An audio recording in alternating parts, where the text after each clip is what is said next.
یہ اس کا ازالہ ہم کروائیں گے، جو اس پہ حملہ ہو کے اس بلڈنگ کا بھی جو نقصان ہوا ہے، اور جس طرح وہ کہتے ہیں جی وارنٹ ان کے پاس سرچ وارنٹ تھا، سرچ وارنٹ تو اس گھر کا تھا، میرے گھر میں کس طرح داخل ہو گئی پولیس؟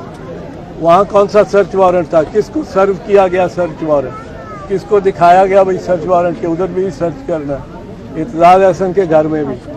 اور یہ بالکل لنگڑا بہانہ ہے سرچ وارنٹ. اگر اس میرے گھر نہ گئے ہوتے تو پھر بھی شاید ہوتا کہ جی ایک سے ایک گھر میں. یہ تو آئے تھے حملہ کرنے کے لیے. ادھر سے مورچہ بند ہو کے پولیس نے وہاں سے گرل توڑی ہے. میری جو گیٹ کے ساتھ دیوار ہے اس پہ گرل وہ کرین سے بتا رہے ہیں میرے ملازمین توڑی ہے انہوں نے.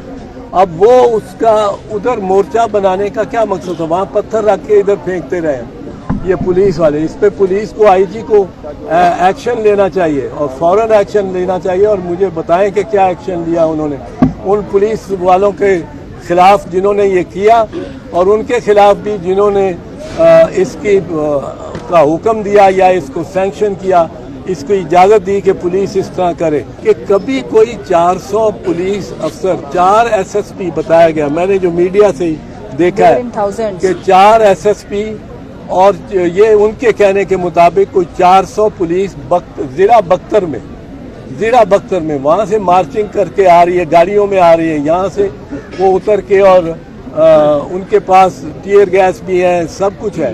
انہوں نے یہ کیوں پریزیوم کر لیا کہ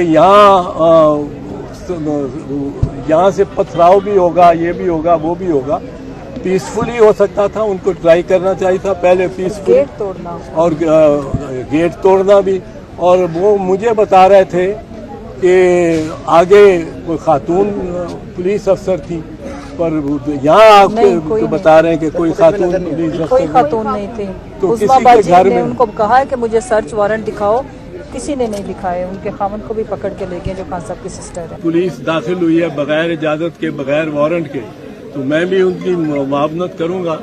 تو اب یہ عدالتوں میں معاملہ جائے گا، اس کو ادھر ہی رہنے دیں اور ذرا کنٹرول میں. لیکن آئی جی نے تو خود انسٹرکشن دی ان کو یہاں لانے سے پہلے.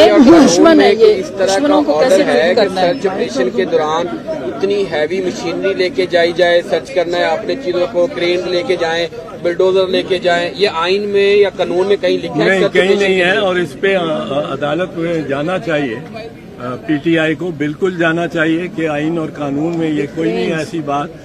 اور اس میں یہ بالکل خلاف ورزی قانون ہوئی ہے. اس کی وجہ ہے کہ یوز آف ایکسیسو فورس. اگر use of excessive force in application of a lawful order makes the order and the use of force unlawful.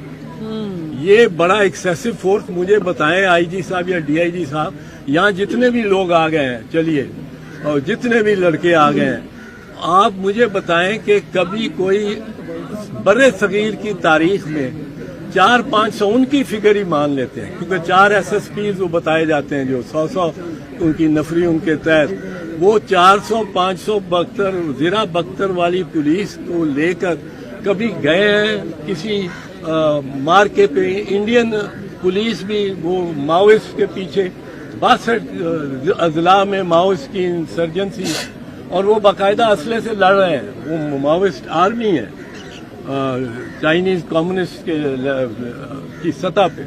اور کبھی پولیس نے اس طرح کیا ہے کہ اس طرح کیا ہو. یا یہ رحمان ڈکیت کا ٹبا ہے، یہ ریزیڈینشل علاقہ ہے، ادھر دوسرے بھی رہتے ہیں. آپ ٹیئر گیس چلاتے ہیں. میرے بچے اور میرے پوتے یہاں رہتے ہیں، اور بیٹا اور بہو رہتے ہیں یہاں. تو یہ بچوں کو بھی کیا ٹرامیٹائز آپ نے کیا ہے کہ ایک پوری بیٹل گراؤنڈ بنا دیا ہے. اور وہ ابھی چھوٹے چھوٹے بچے ہیں.